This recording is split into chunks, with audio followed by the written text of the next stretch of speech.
2 апреля 2006 года. В этот день на японском ТВ показали первый эпизод адаптации серии Ранобэ за авторством Нагару Танигавы «Меланхолия Харухи Судзуми».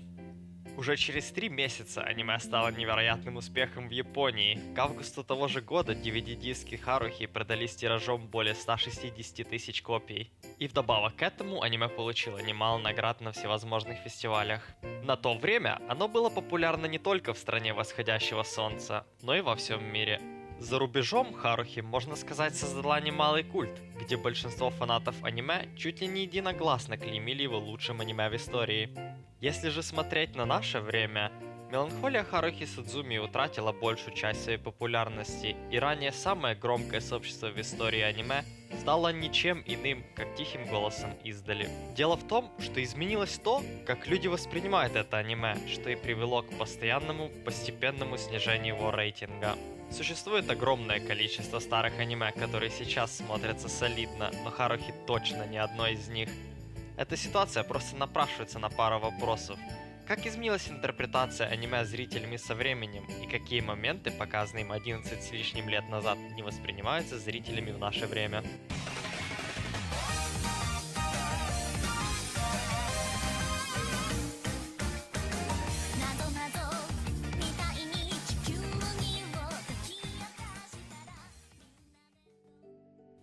Будучи хитом в 2006 году, Харухи была незаконченной работой. Ранобэ все еще выходила, и много материала просто-напросто не было адаптировано. В свою очередь, это вызвало постоянно растущий спрос на продолжение адаптации, который наконец погасили 3 года спустя с выходом второго сезона и после фильм-адаптации «Исчезновение Харухи Судзуми».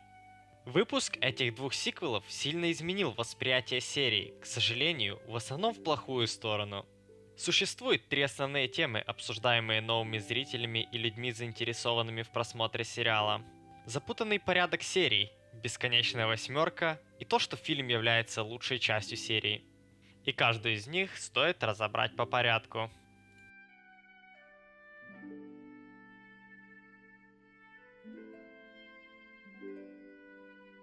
Если коротко, на сегодня существует 2 последовательности просмотра – неправильный порядок и хронологический порядок. Неправильный порядок – это порядок, в котором аниме выходило на японском телевидении в 2006 году. Он был действительно хаотичным, и эпизоды не были расставлены в хронологическом порядке. Действия одного эпизода могли происходить весной, а следующего – осенью, а потом обратно весной. Из-за такого порядка по первым сериям люди были в недоумении, изначально предполагая, что аниме рассказывает про школьный клуб киноманов. Тем не менее, это был официальный порядок просмотра до выхода, в кавычках, второго сезона в 2009 году. В кавычках, ведь да, новые эпизоды выходили, но людям пришлось немало подождать, чтобы их увидеть. 14 новых эпизодов выходили вперемешку с 14 эпизодами первого сезона и выходили на ТВ вместе, как 28-эпизодичное аниме, только на этот раз в хронологическом порядке. Поэтому зрителям пришлось дожидаться 8-го эпизода, чтобы увидеть первый эпизод нового сезона. Если брать это во внимание, появилась новая входная точка в серию. Из-за этого новые зрители открывали для себя Харухи совсем не так, как те, кто стали фанатами в 2006 году. Выпуск второго сезона, возможно, сделал эту серию единственным аниме в истории, в котором лучший способ просмотра — это посмотреть первый сезон в неправильном порядке, а затем пересмотреть его снова в хронологическом порядке, вперемешку со вторым сезоном. Звучит запутанно, не так ли? Именно это я пытаюсь сказать. Но жаль, большинство людей не захочет пересматривать только что просмотренное аниме, и их можно понять. Поэтому смотреть аниме в хронологической последовательности звучит как отличная альтернатива. Но здесь есть одно огромное «но». Выход аниме в 2006 году на ТВ в запутанной хронологии и сделал Харухи настолько успешной и популярной серией. Я не говорю о том, что хронологический порядок в корне плох. Наоборот, это неплохой способ открыть для себя вселенную, но из-за него теряется некий шарм и таинственность, которые присутствовали в запутанном порядке, что и сделали сериал таким уникальным, успешным и популярным. Без преувеличений можно сказать, что второй сезон похоронил первый. Излишне говорить, что многие новички находят всю эту неразбериху в порядке просмотра огромной головной болью, отбрасывая мысль о просмотре еще на этой стадии.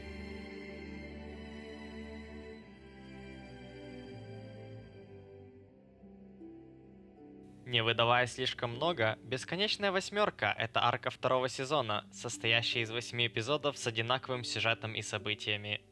В каждом эпизоде отличалась анимация, озвучка, некоторые детали, но они не добавляли ничего нового сюжету. Нетрудно догадаться, что фанаты были в ярости, когда им приходилось смотреть один и тот же эпизод на протяжении 2 месяцев. Пользователи 4chan каждую неделю подрывали бунт на веб-сайте, поливая негативом Kyoto Animation за то, что не делают с их любимым сериалом. Многие заявляли, что арка могла быть всего 1 или 2 эпизода, и вместо того, чтобы показывать одно и то же раз за разом, они могли бы адаптировать больше материала из Ранобэ. Стоит также учесть, что случай был особенно горячим, так как в Ранобэ эта арка занимала всего 45 страниц и включала всего 1 повтор. Бесконечная восьмерка была риском со стороны Kyoto Animation, и можно уверенно сказать, что закончился этот риск громким провалом, эхо которого слышно до сих пор, и он однозначно принес больше вреда, чем пользы для серии.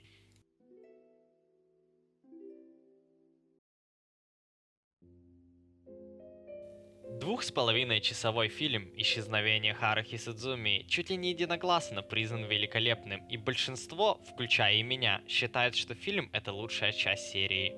После выхода в 2010 году этот фильм занимал первое место в топе на сайте MyAnimeList. И хотя фанаты приняли фильм с распростертыми руками и оценки его были заоблачными, зрители начали копать под второй сезон.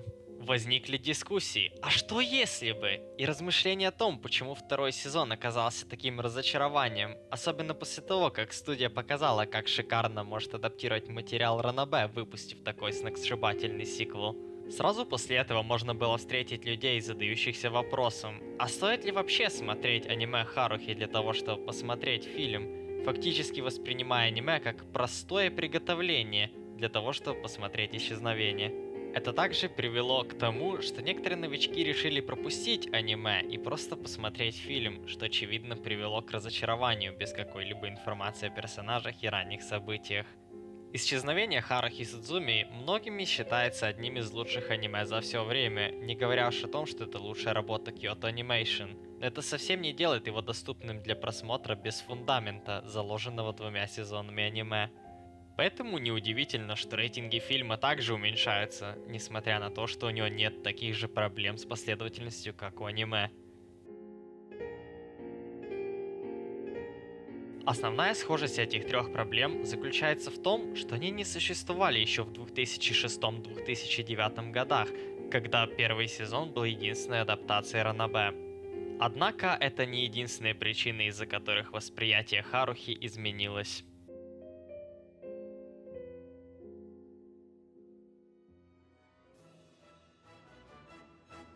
Популярность этого аниме вышла далеко за рамки отличных обзоров и рекордных продаж DVD того времени. Это аниме повезло появиться именно тогда, когда интернет-культура начала становиться тем, что мы видим сейчас.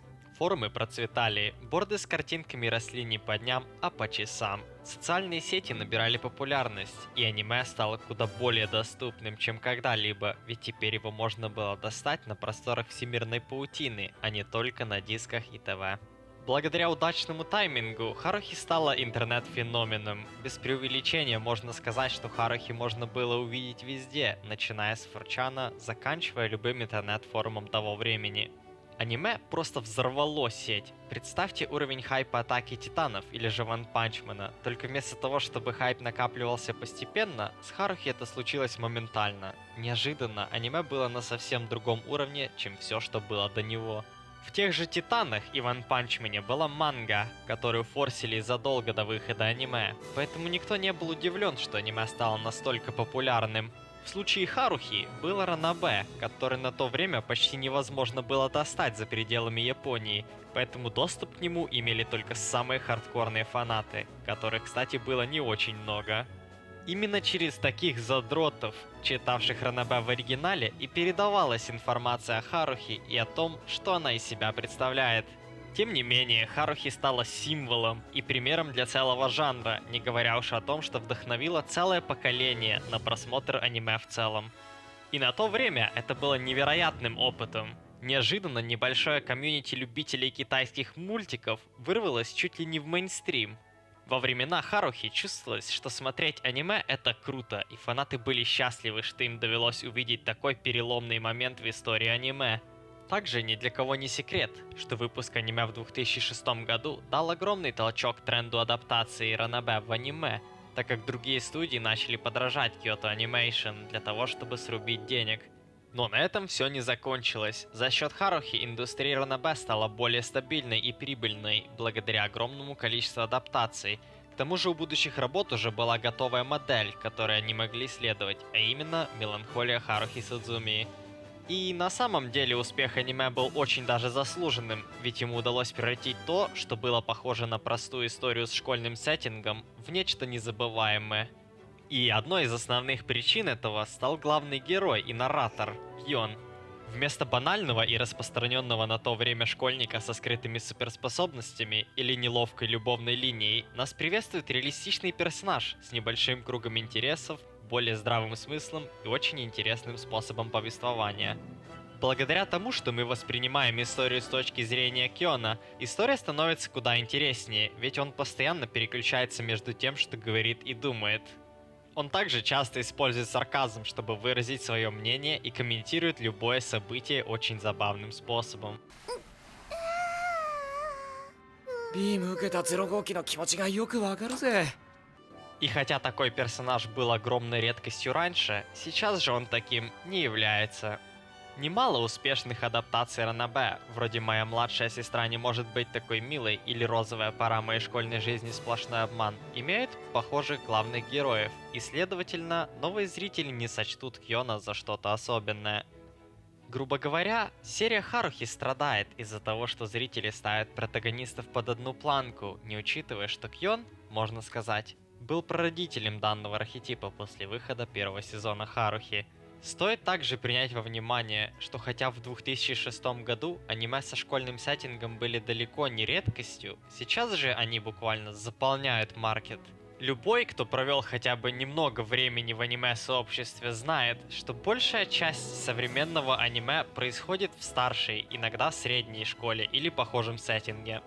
И хотя история Харухи разворачивается в школьной обстановке, ей удалось стать чем-то вроде пародии, постоянно высмеивая клише от других работ этого жанра, которые использовались снова и снова. 萌えって結構重要なことだと思うのよね。すまん、なんだって。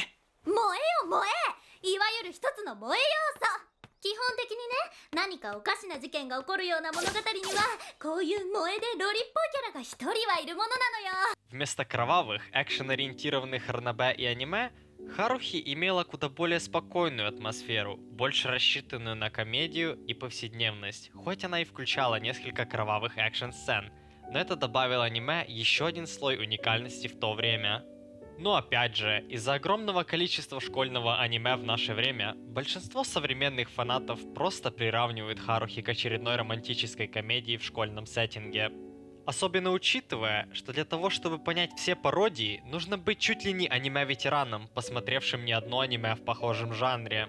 И даже это теряется в наше время, ведь за последние 11 лет вышел не один десяток аниме, которые использовали те идеи, что основала серия Судзуми и Харухи, нередко напрямую создавая клонов Харухи для привлечения внимания к себе.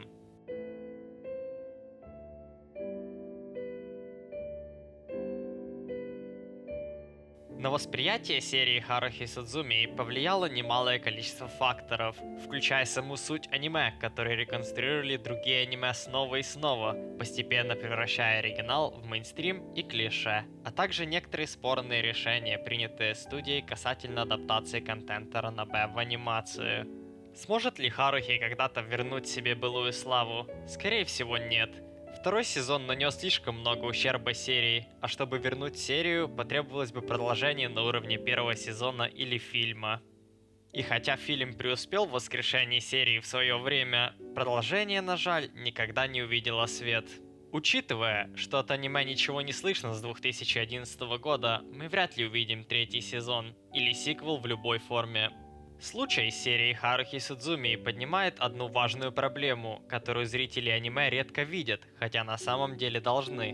Нужно смотреть аниме, особенно старые, в их контексте. Почему они так нравились людям? Какие жанры существовали на момент выхода этого аниме? Какое влияние оно имело? Это те вопросы, которые зрители должны задавать себе перед тем, как начать просмотр или поставить оценку, особенно если эта оценка является плохой.